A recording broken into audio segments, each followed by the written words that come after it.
Today's episode is sponsored by Dice Roll UK. You can never have enough dice. Whether you're looking for shiny click-clacks that make your inner goblin smile, or metallic math rocks that would make a dwarf proud, Dice Roll UK has just what you're looking for. From resin and acrylic to metal and gemstone sets, they are sure to have something you'll absolutely love. Keeping those polyhedral pretties in tip-top shape is important too, so be sure to check out their dice bags and trays. They even have rolling towers and other accessories to complete your tabletop. Shopping small comes with all sorts of benefits. Carl and crew lovingly pack your goodies and ship them promptly, so you can roll your crits and take down your enemies quicker than you can say icosahedron. That's a fancy word for that 20-sided shape. Cruise on over to diceroll.uk and feast your eyes upon the dragon's hoard of dice they have to offer. And if you use the code WICKED, you'll even get a discount. That's WICKED. And now, let's roll. This is a Wicked Cool Kids production.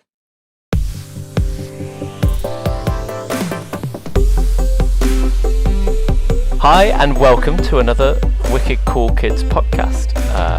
Today, I have my good friends Kristin, Lee, and Jason with me. Hi, guys. Hello. Hi. We are continuing our new format of just chatting and shooting the breeze and having a bit of fun together. So there is no format, but I'm sure we'll just toss out some topics. I have one to start because I'm kind of proud of two of us. I'm always proud of all of us, but I'm especially proud of two of us right now because recently Kristin proposed a challenge to me. What a great reaction. So I, in the last 8 months or so, have been trying to get myself not just mentally fit, but physically fit as well, and joined this workout group that I've been super happy with. And then along the way, Kristin's been super, super supportive and pushing me and giving me advice and helping when I did stupid things and injured myself. And then you introduced me to this thing called the Conqueror Challenge, which I was reluctant to agree to do at first. But yeah, do you want to describe what the Conqueror Challenge is? And then we can, because we just finished it. That's why it's a big deal to me.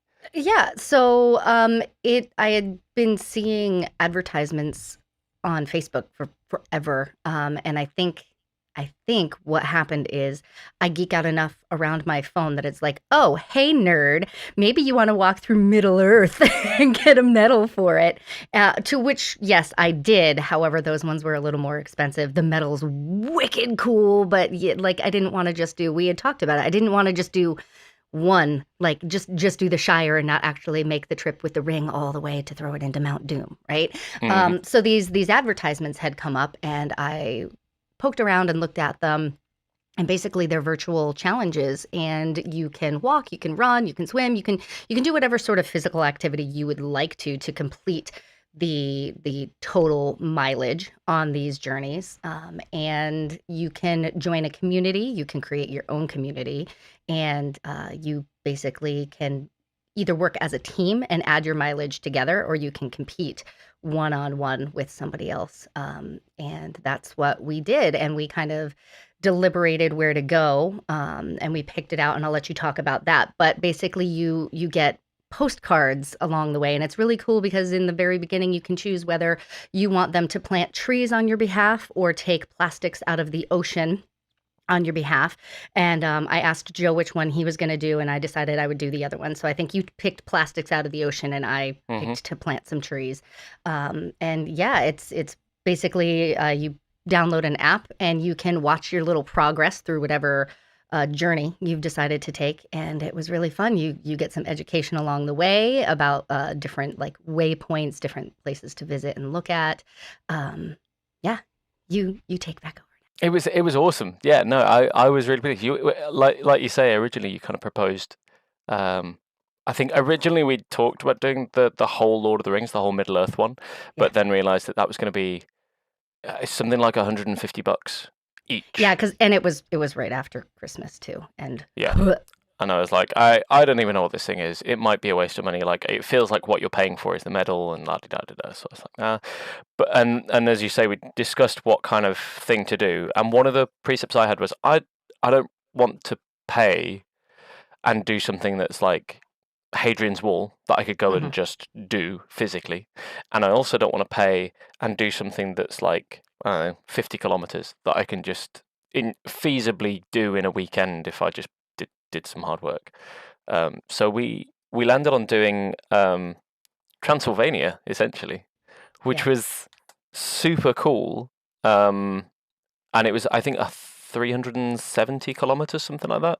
It's, I mean, you say that. I was going to go, it's 221 miles. So sure, yeah, something like that. yeah, just over 200 miles, just over 350 kilometers, I think, something around that ballpark. Yeah. Um, you did most of it cycling, I think, right? Yep. I did most of it cycling. And I chose because if anybody who knows me, my job is I work out for a living. And I said, I'm not going to take any of that and put it towards this. I'm going to only make it things that I do on my own intentionally for this because obviously cycling is going to go a lot quicker than walking. Hmm. And when we were picking it out, and you said, well, which ones are you looking at? I kind of like the fantasy ones, but I don't want to do just one Lord of the Ring one and not the whole thing. And Hmm. we're currently playing in Barovia.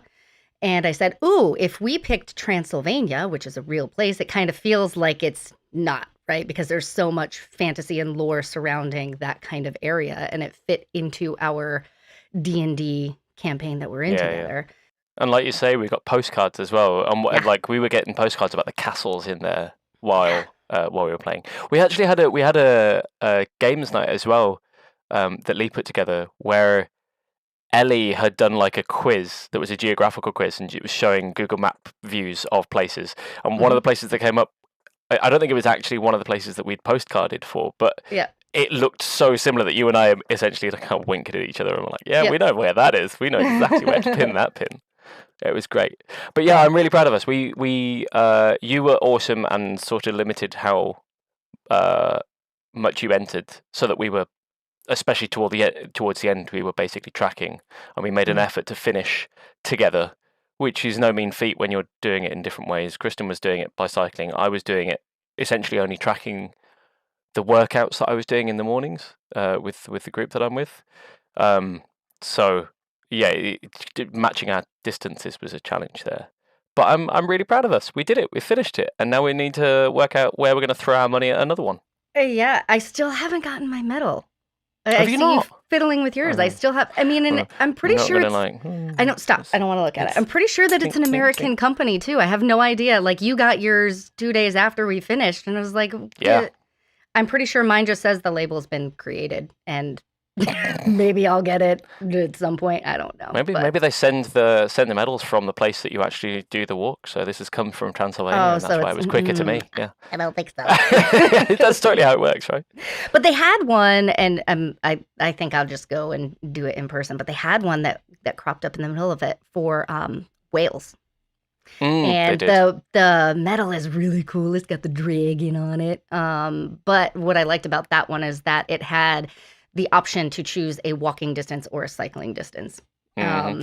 And that obviously would be a lot different than us trying to figure it out. But yeah, it was super fun. And if anybody is interested in it, they do promos all the time for a certain percentage off, and it was really fun. It was really fun to be able to do that with somebody who I couldn't go out for a walk with, Hmm. and to be able to track your progress on my app and then give you shit like, look at how far ahead of you I am. You're gonna have to come and chase me now.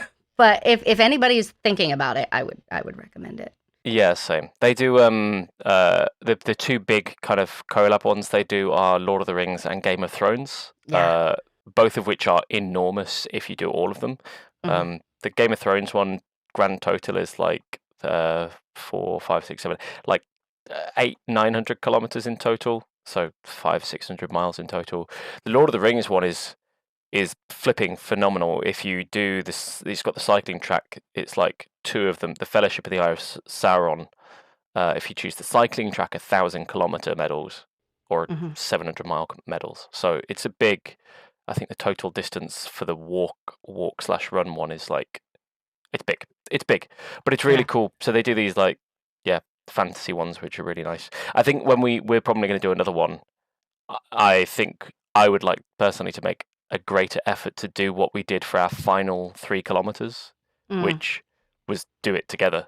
Yep. Like, okay, yeah, I was huffing and puffing and couldn't really talk, but it was awesome to cross that finish line together. And in retrospect, I was like, I kind of wish we'd done at least a couple of these together. Like, I could have gone out for a bike ride with you for half an hour, and timed it so we stopped somewhere together. But yeah, I was really proud of us, and it was cool. On to the next one. Yeah, on to the next one. No, it sounds pretty. We can get these awesome, two to do it with us too. Yeah, I mean, it's something that's popped up a few times. I'll invest in it to see you guys. Yeah, and then I'll just take the bike out around where I live. Perfect. Nice.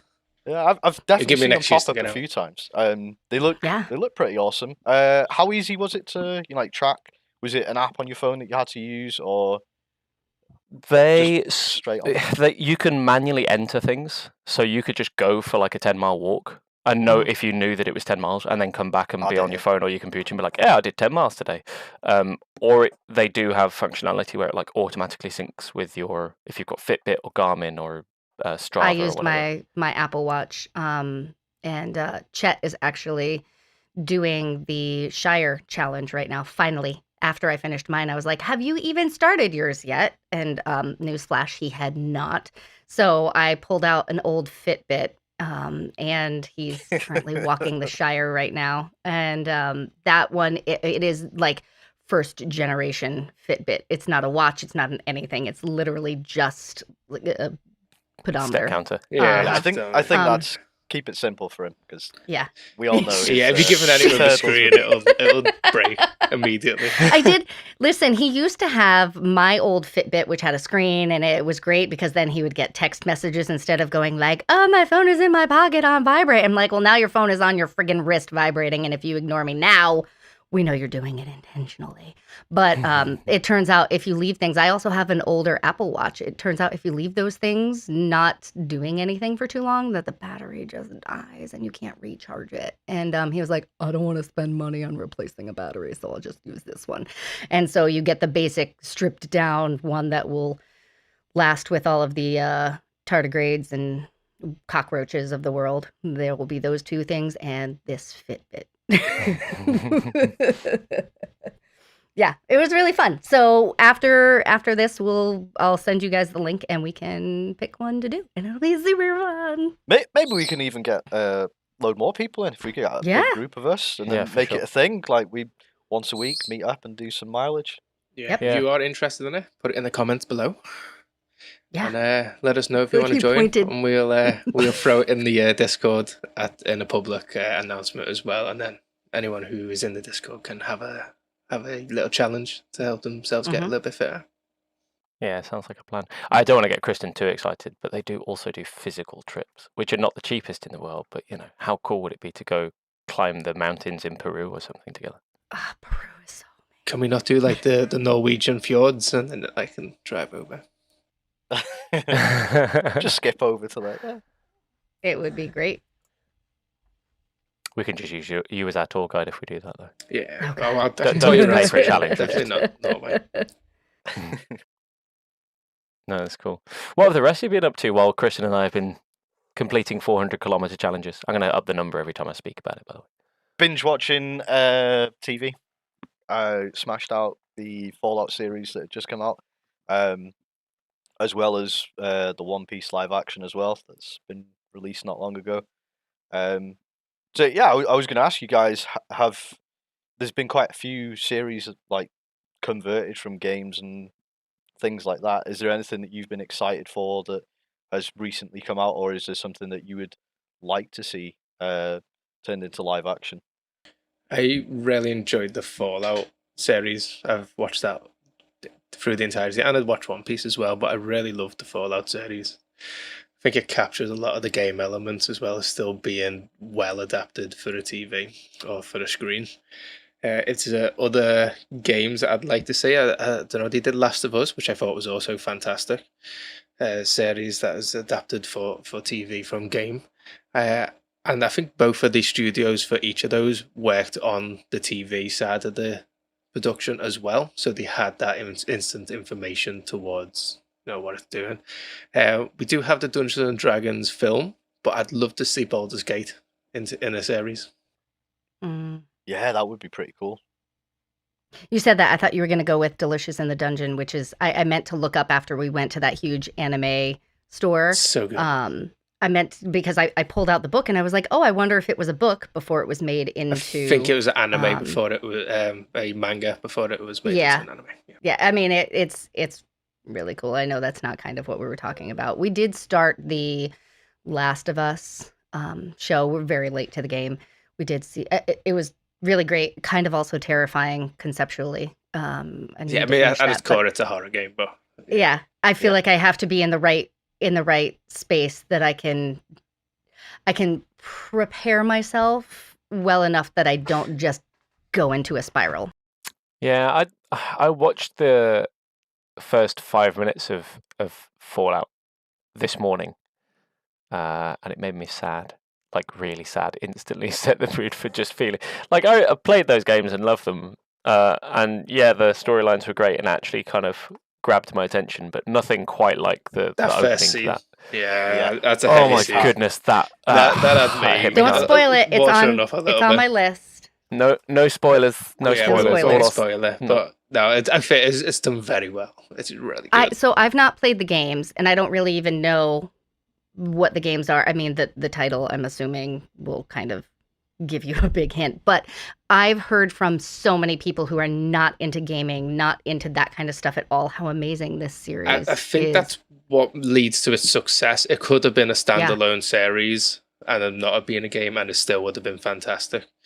There's just the story, the humor, the seriousness in certain parts, the characters, things like that.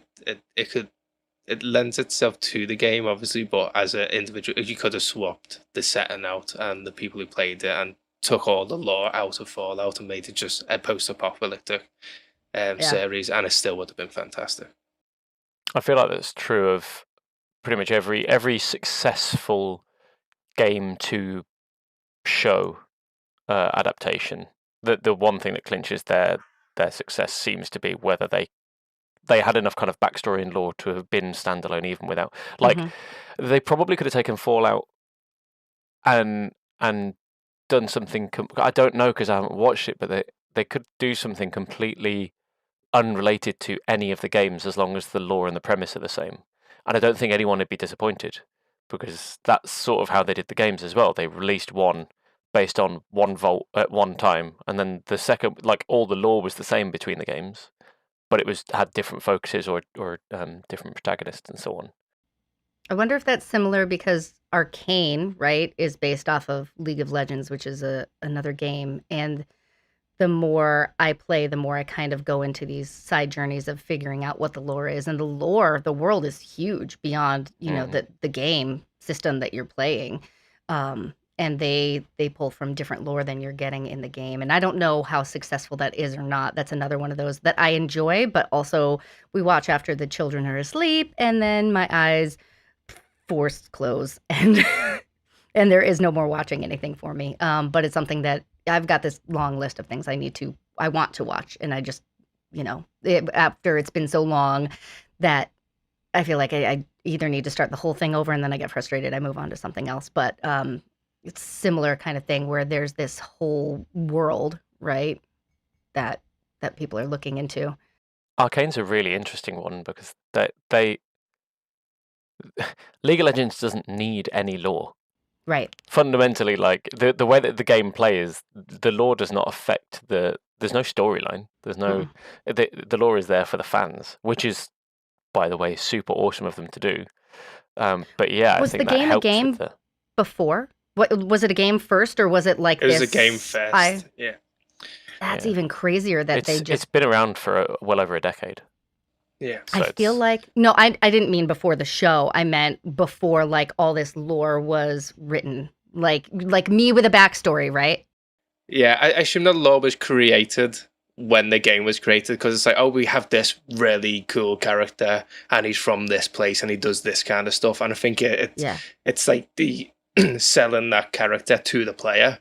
So they had to make some lore up originally to go, oh, this guy is like the general of this army, or this girl is cursed and turns into a spider. They had to come up with that to just as a description.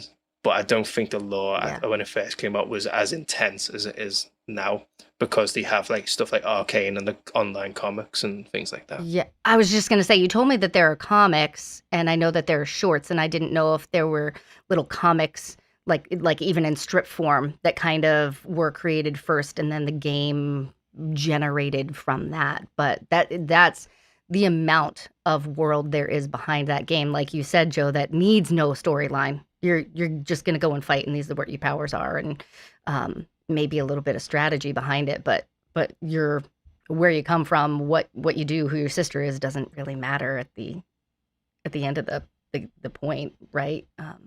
That's a lot. Yeah, when it was first released, I mean, we're talking 15 years ago. They had this Journal of Justice, which was the only place that they published any official lore, and that was like where the champions settled disputes before then going into battle. But like the in-depth lore that they've got now, where like, oh, this is that person's sister, and they're their husband, except they got divorced because this person split them. Like they've got relational lore as well as like background history on why they are the people they are. It's really cool. I think it adds to the depth of the game though as well, because you can hear it inside of the vocal snippets that they do during the game when you face certain characters as a certain character. There's interaction. I'm watching you, them. Jinx. Yeah. Yeah, except when Lee or I flub whatever the champion's saying and just completely mishear it and repeat it. I would never do such a thing. Never. I was going to say, I think it's quite interesting that they're converting all these things now. Because I guess it opens up for a lot of people who wouldn't realise games have a lot more to them than just you just jump in and do a thing. It's not just a mindless thing that you sink into. They do have like, a meaty story to most games that I think a lot of us find appealing. So I'm wondering if that we're going to see like a mass increase in people shifting over into the gaming sort of world. Yeah, transitioning. You take something that you fall in love with cinematically, and then realize that there's something that came from, and then you go to explore that world in its original state. I mean, it's what the D&D movie did, wasn't there? Yeah. There's a large increase of really people just wanting to jump onto D&D after watching the movie. Go, that looks real fun. And even before that, the Community had an episode where they were all playing D&D, and Abed was the dungeon master. And I've had a few people go, yeah, I got into it because I seen Abed in the Community play it, and it seemed cool, and I wanted to play that myself. I've introduced a few people that way. And it's always the other way around. When we were growing up, the movie or the fairy tale got turned into a game, and you're like, I'm waiting for the game to come out on the PlayStation so I can play Hercules, or I can play a different kind of creature, or a different kind of hero. And like the Star Wars games, for example, is always like, oh, here's the film, and then you wait 2 months and then the game is out for that film. Yeah. I mean, it's been that way for forever with book and movie adaptations, right? Mm-hmm. The thing I find really interesting, though, is like thinking about D&D, the whole Critical Role Vox Machina thing, where people, I've spoken to people who were surprised that they were able to make all this content, but it's only D&D, and I was like, the conversation I always have is, it's all D&D is storytelling and world building. Yep. When it comes down to it, like they didn't have to write a script for Vox Machina; they just played the game, and they literally just asked their note taker. Yeah, well, I mean, they record it, so they don't even need that. They can just watch the series. I mean, but they do. They have somebody who goes and they have a law keeper, don't they? That literally like writes down or like how many times people rolled natural 20s and things like that. It's insane. I mean, you say dream job, that is essentially what you do in all of our games. I know, but I mean, if I could get paid for it, if you could get paid for it, if I could get paid to be a note taker, like I'm looking right over here. I literally have 5 different notebooks right there. Get paid. You do get paid for it in inspiration. Oh yes. Yeah, you do get inspiration. That's fair. I meant if I could support my family, and unfortunately, inspiration does not buy groceries. Are you sure? Have you not tried that? I will try today when I have to go buy groceries. Just hand over inspiration. Yeah. 4 very hungry mouths, and then 2 adults who maybe will sometimes eat their leftovers. Yeah. I'll try. But I have inspiration. I take really good notes. Thinking of that a like coupon? other games to turn into maybe films, and this is kind of like a reverse situation because you've got Lord of the Rings, which was a book, and then they did the films and they did the animated ones back in like 70s, 80s, and then we have the current, ones that are well known. But then you have games that were inspired by that, like Middle Earth: Shadow of Mordor. What a game that was! If you've not played it, you need to get that. They got that so right. The feel, Oh, The tone really? of it. storyline, and it's I've with not played. what's the Absolutely guy who makes the phenomenal. rings? His name escapes me. Celebrimbor, I think it is, or Celebrimbor. Probably Celebrimbor. but Yep, Yeah, yep, yep. yeah, probably butchering it's the like his pronunciation. ghost is attached to a ranger type like Aragon, and he's Mhm. Yeah, within. Italian. Yeah, he's within Mordor itself, making like orcs fight each other and disrupting the peace within Mordor to help what's going on in the films on the outside. Yeah. And it's a whole different story that is probably mentioned in some text somewhere about these other heroes that aided the alliance of elves and men and stuff. But I feel like turning that into a fully adapted series or film would be a great one. Oh yeah, that would Come be a full hell of a circle. watch. Yeah, I would love be that. amazing. The storyline to it is just so fleshed out and well put together, and there's a couple of scenes in that break my heart every time. When I play through it and it gets Yeah, to it's one of go, those games that you can search on YouTube for a playthrough just to watch it for the storyline. Regardless of the Yeah. playthrough, you can just go through like the cutscenes of it and just have a fantastic just lore dump of Lord of the Rings. Mhm. That Gears of War would be one I'd love to see film Yeah, Gears of War would be good. or TV series adapted. Just because the depth of lore in that and the whole kind of alien invasion kind of stuff would be a fantastic. Mind you, I thought the same about Halo. Oh, I knew. I was waiting for somebody to bring that up, and it's just yeah. Well, there's is it HBO that did that have it available? Someone has it available, and it's a company that I can't easily access from the UK, and it makes me really sad because someone a long while back made a short film, and it was like a 5-minute snippet that looked epic. It was really well done, and it got me really excited. And then they got a TV deal, and then that TV deal fell through, and like it's been one of those things that's like, oh yeah, that would be really good, and it just keeps getting ripped away from us. And then it got made, and I've not had the opportunity to actually watch it You're because lucky then. it's so Sounds like we inaccessible need to a us. movie It's night with somebody who has Mm. an HBO subscription. Is it terrible? Is that where you're it's going with supposed to it? be an absolute fucking Yeah, I've shambles. heard it's Well, supposed to be we can terrible. hate it together. That's true. I'd rather not ruin Yeah. ruin my memories of Halo. I was always on the Gear of War side rather than the Halo side when I was growing up, so I'm not totally attached. So I could watch it and probably walk away and be like, "Oh, it was all right," because I was never a big Halo fan in the first place. But I'll give it a go. I just obviously don't have access to it either. It's interesting that we were talking about Lord of the Rings because Jason, you and I were talking about how I pulled out my book and I just kind of pulled it up here. The languages of Tolkien, Middle Earth. The amount that this man created is insane. A complete guide to all 14 of the languages that Tolkien invented. I mean, and then there's me, the geek who owns the book. But this is just part of it. 14 languages for no reason. This man invented just to add to his story. And I feel like, you're talking about you have the books and you have the prequel books and you have the main movies and you have the prequel movies and you have all that, but there's so much, even in just Lost Notes for world building that this man has, that you could retell pockets of this story for generations and still probably not even have all of it. I love when people do that.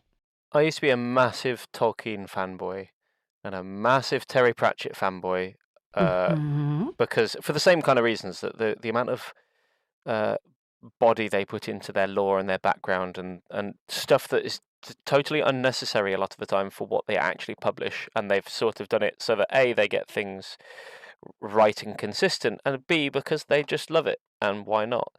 And then I met you guys and see how much work and effort and depth you go into your lore, Kristin especially for your characters, and Jason and Lee for your campaigns. Like, and now I realise, oh no, they Tolkien and Pratchett, they weren't all that special, really. They were just nerds interested in world Yeah, building. Time weren't it they? doesn't, as far as I could tell. I think that's why I like it so much, and I was just thinking about it because we were talking about I would love to be able to have the funds to be able to come and do several things across the pond with you guys, right? When we're talking how I could make money, and my backstories came up, right? And I sent a couple of them to Ellie, and I was like, some of these I could probably flesh out into entire story. Like, I've got a really great start here. Mhm. And I look at this book, right, with the languages, and I go, what a geek. And then I look at the things that I do as simple as every time I name a character. I pulled up one of the stories for a character, Liviana Draven, who I had. And Jason might have met her once. Lee played with her.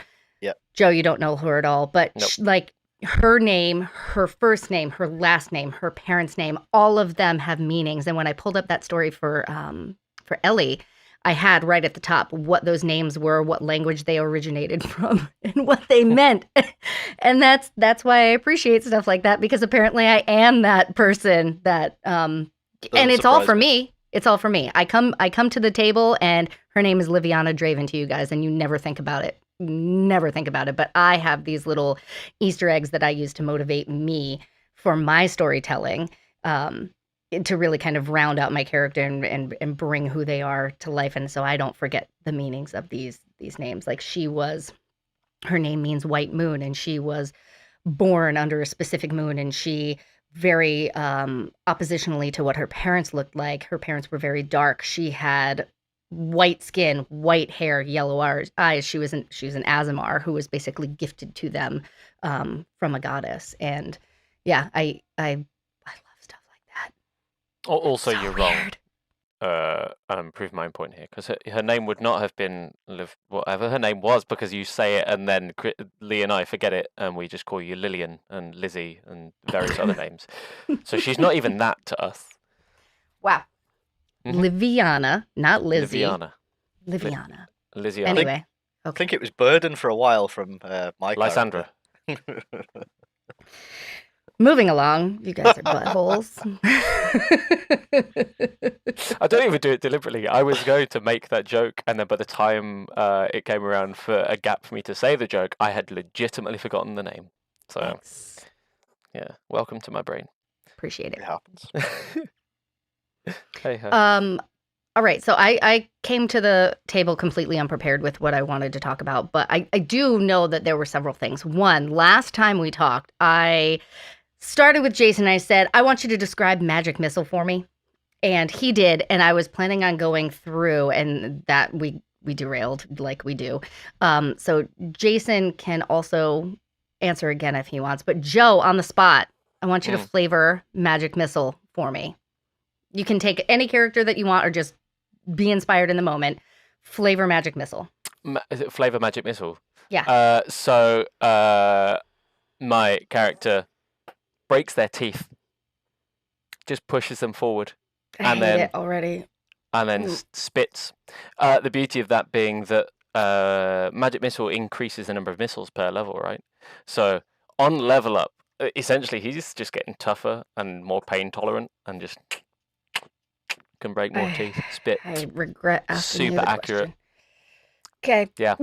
Lee. And the whole homing thing as well. It's not like when he spits them, he's so pinpoint accurate that he can spit against objects and essentially make them rebound over around Like objects. So- ricochets. Yeah. Ding, Yeah. It's ding, not ding. that it's like a homing. It's just that he's super accurate with breaking Gross. teeth. By the time he gets to max level, he doesn't even use his hands to break his teeth. He uses the bottom jaw to just His teeth regrow. Oh yeah, his teeth regrow. He's got shark DNA in it Yeah, somewhere. part shark. Lee, please give me something else to think Okay, about. mine's a bit more innocent and cute, I think. Okay. So carries a pocket full of seeds, pulls them out, throws them. As they hit the target, they burst off into a different coloured flower. So you could have like sunflower, roses, lilies, and yeah, I just think that's Ah. pretty sweet, isn't it? That's Deadly pretty sweet flowers, for though. a damaging spell, right? I'm gonna need you to give me something different than Is a everyone in rose. your world super allergic to Yeah, like Yeah, hay fever. Jason. Yeah. That's That how would they literally die. ruin him. Yeah. Okay, well, if you want it to be a bit more deadly, you could say that they come out as the super cute flowers, but quickly turn either into constricting vines that start to choke you. I mean, if you're into that, it's lucky for you, but if not, then I'm not gonna yuck your yum. We don't yuck yums. I was rewatching My Hero Academia recently, and one of the characters in there could spawn any kind of mushroom in any quantity they liked. And there was this Such whole a good bit about them episode. being like, it's a bit of a non-ability and whatever. It's not really the most aggressive. And then towards the end of it, she essentially grows a mushroom in someone's chest. Mhm. And it's like, that's quite horrific, actually. Any ability can be made very nasty with enough imagination. How about you, Mhm. Kristin? You're gonna flavor it for us as well. Sure.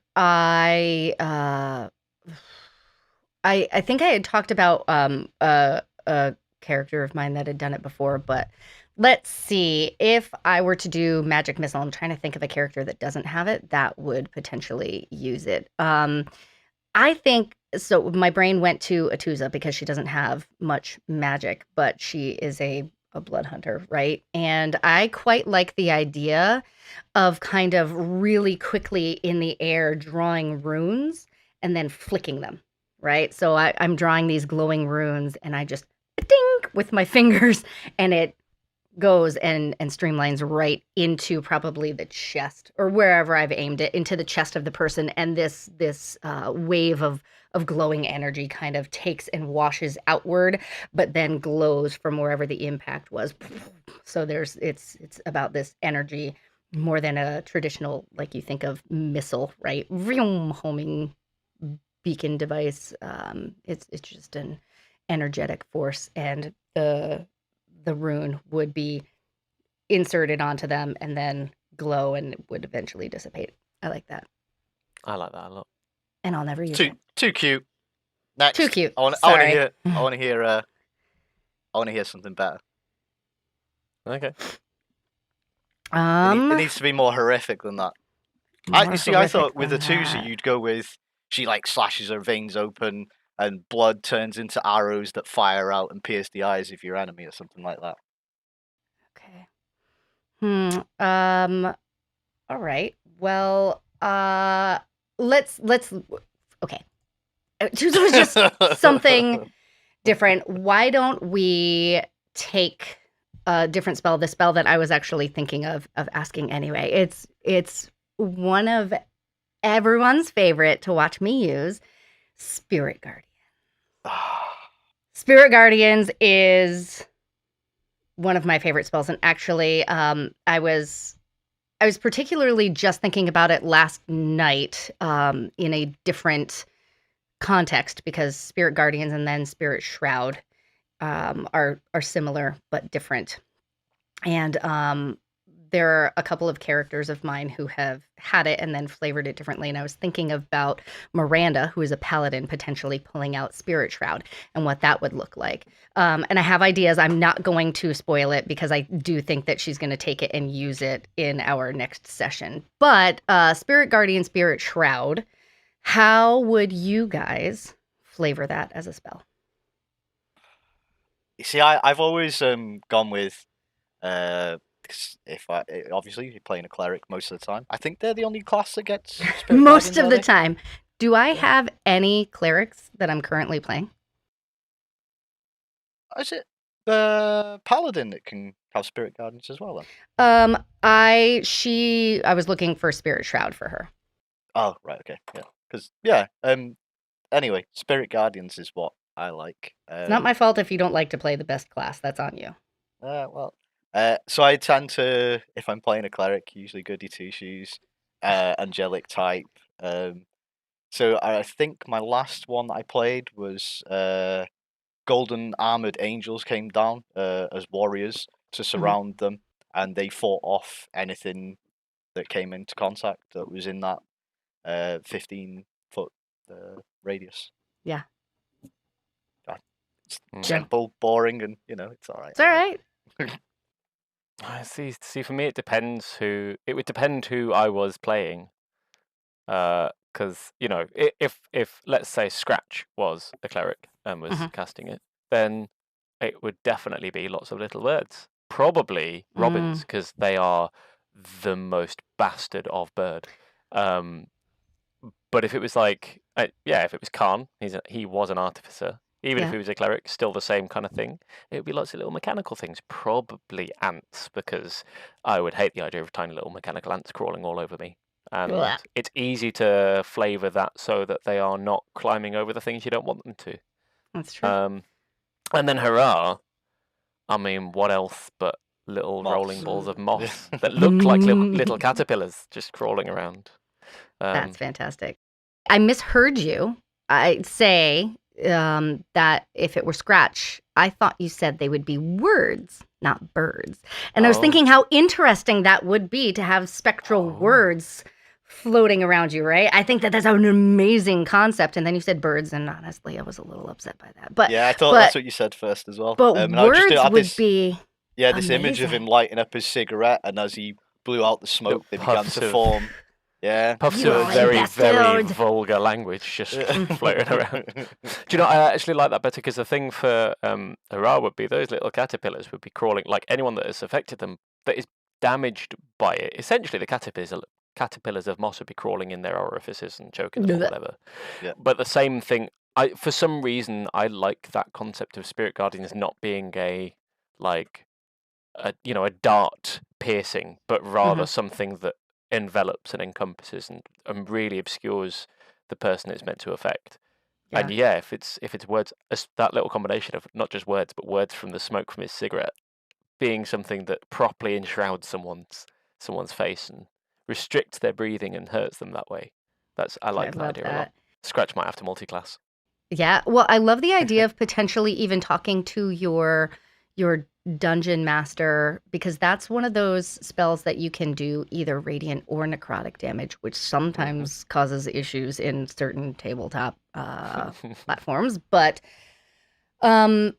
potentially even in that case, switching it up to psychic damage, right? Like necrotic damage, whatever. But radiant damage is pretty good in terms of not usually being resisted. Same thing with psychic. So if your DM was okay with it, even being able to switch it to its psychic damage. So you've got the visual of those words swirling around, and then when they come in, they're kind of barraged, and those words infiltrate into their head, and they become like your internal monologue, then just physically penetrating painfully the inside of your brain with words. I've just I love discovered that. something.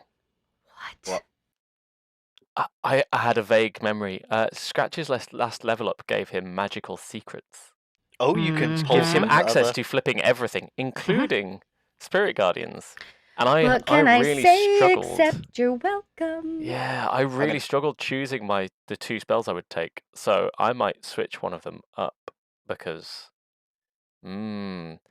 yeah, Hunger. I think I picked Hunger of Hadar Mhm. as one, but which is cool. Spirit Guardians would probably be cooler. I love Spirit Guardians. Mm. You firsthand know I- how great that spell can be. I probably saw it in the list of available spells and went, I'm not using that spell. That spell's a dumb It's spell me. and I hate it. I'm triggered by that spell. Kristen's Yeah. use of it. When Sorry. Kristin, for the audience, when Kristin was in my campaign, pretty much every time combat would start, instantly she would start Spirit Guardians and wipe out almost everything that was.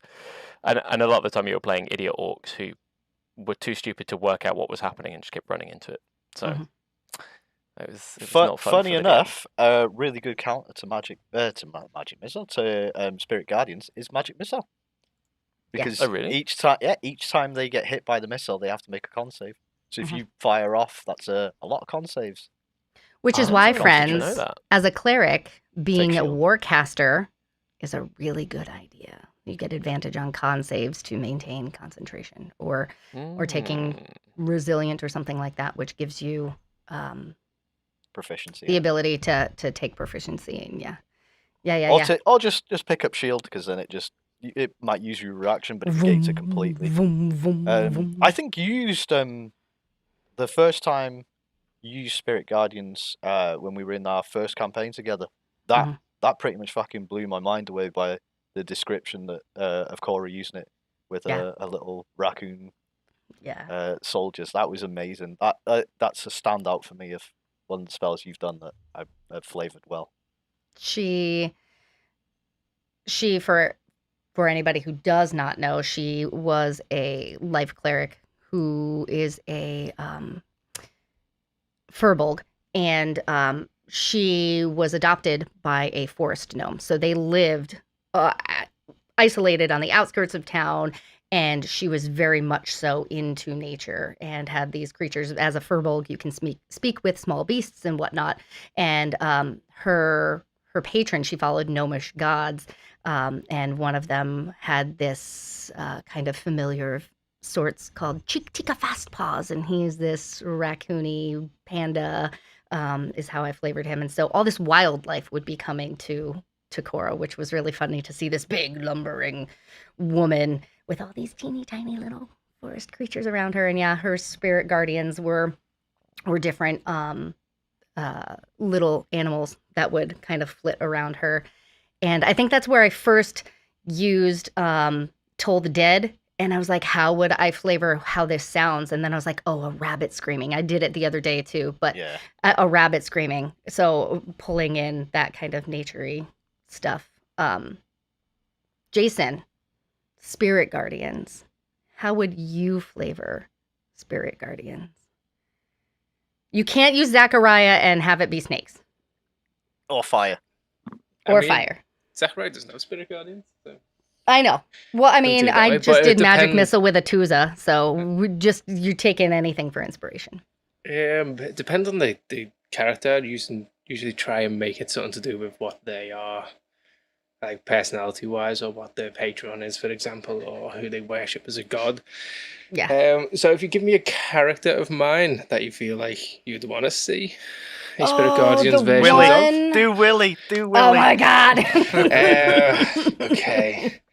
So, Willie's would probably be a mix of fine wine bottles swinging around, cracking over the back of people's heads, and a bunch of maybe like scrolls for his wiseness. So it'd just be them just going around, and the scrolls would just be whacking people on the arse, and the bottles just be crashed over people's heads. That's funny because the visual that just happened in my brain was for any Harry Potter people when Snape takes a book and smacks them on the back of the head because they're supposed to be studying and they're not. Bap, bap, bap. Yep, that's great. All right, so I'm very excited to find out if I'm right. I didn't think I was going to get it, Jason. Last time you asked us about you described a creature. So go ahead, if you don't mind, give us that description again. I'm going to have to scroll real back. That's all right. I think I have it. But Joe, do you think that you have an idea? I have absolutely no idea. My closest guess was a deformed direwolf because I started scrolling through pages and then had I don't know, like reading interesting. Anxiety. Okay, so I have the description. The description was bred by a much stronger being. These dog-like creatures serve as roaming hunters of the Underdark. Creating one of these creatures involves using a body part of a bigger creature and subjecting it to a horrible ritual.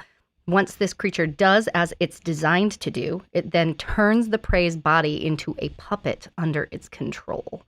And Lee drew something. No, it was like for like. There was no mistake in what that was. It was we weren't allowed to look at it because apparently it was so great it might give it away.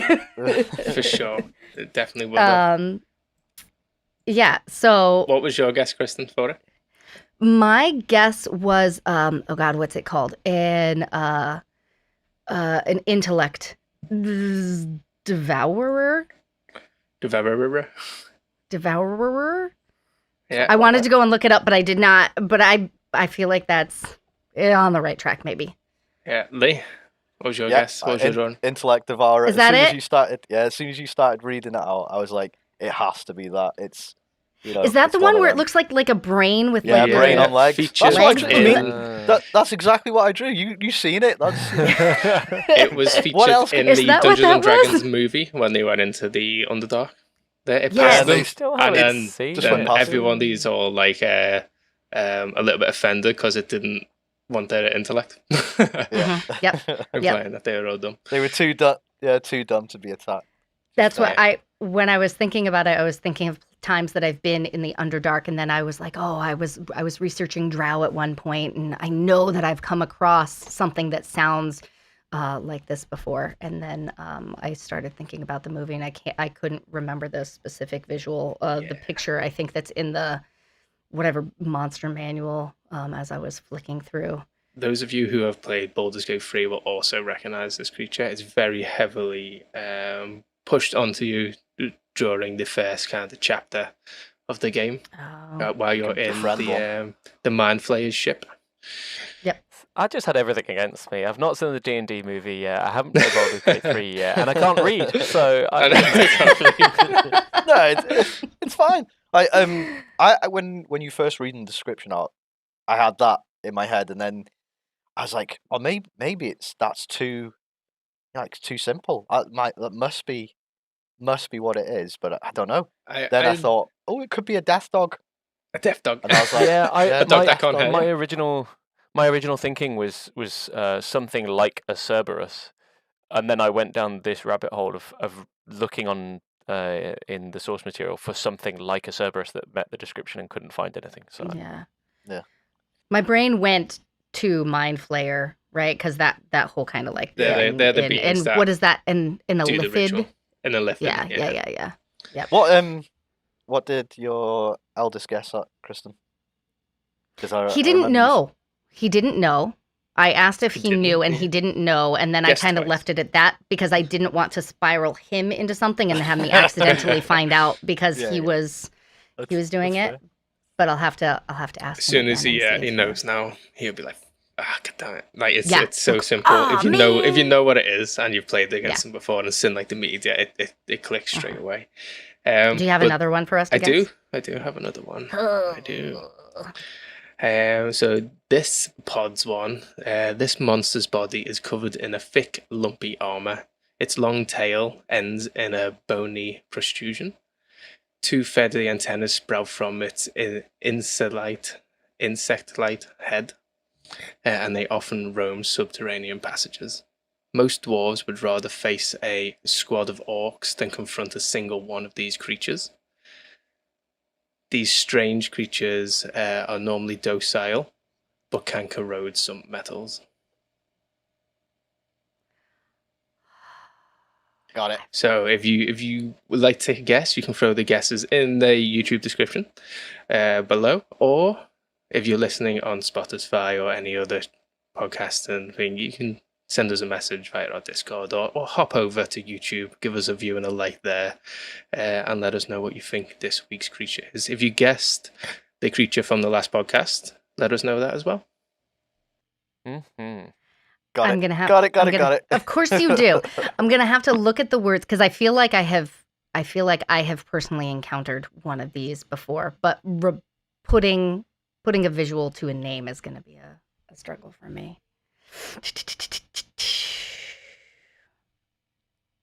I feel like I might actually have an idea of this one. Good. We'll have to write our guesses down and see if we'll give them that. I hate it.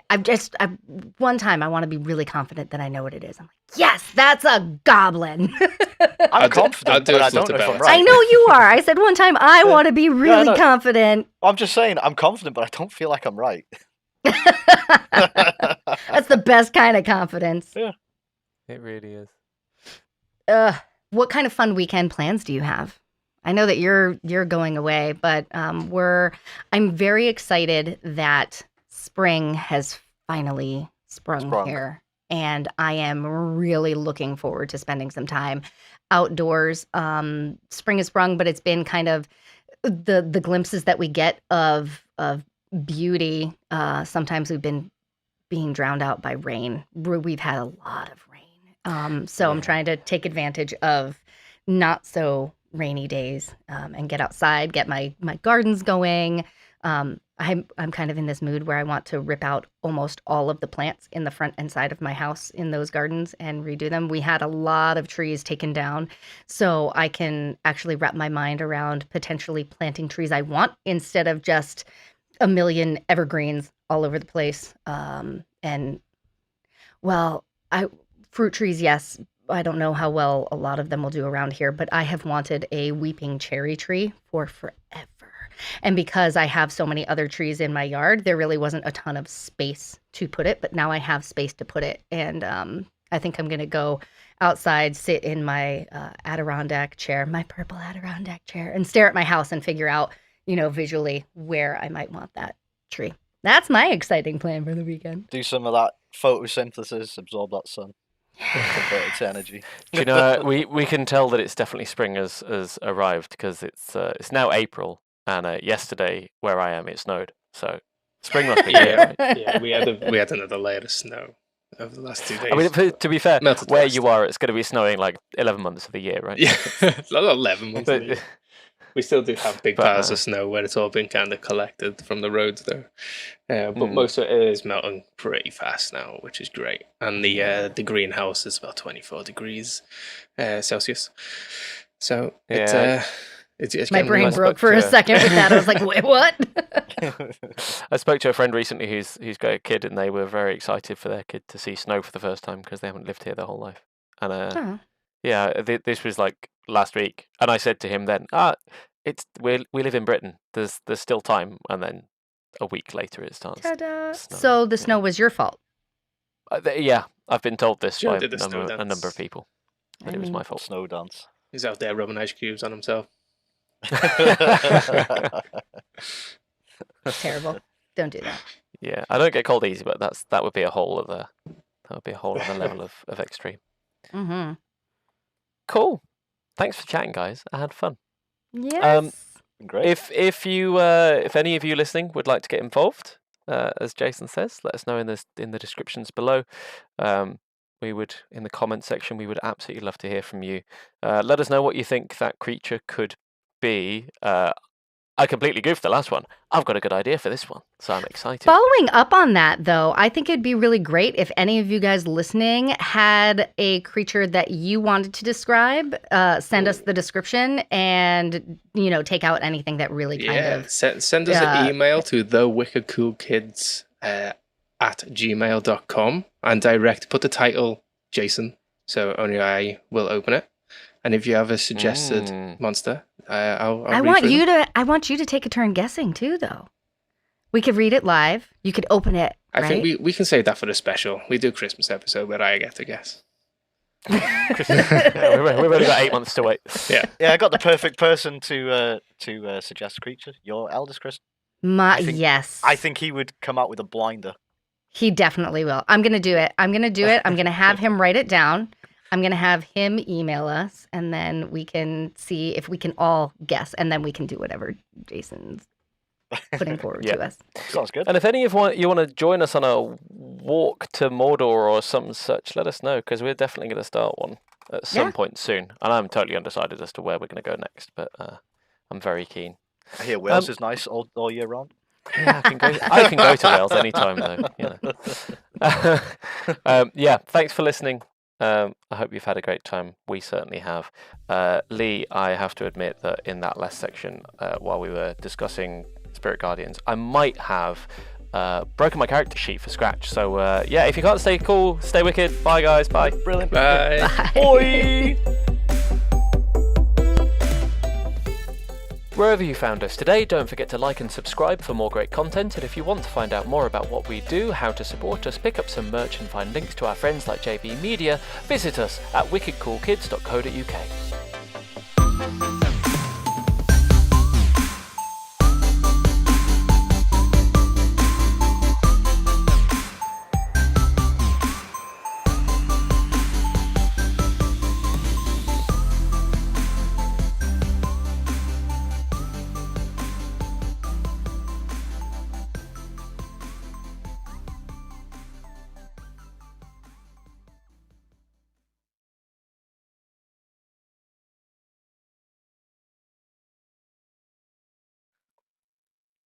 don't mean to brag, but it's a big one. Like,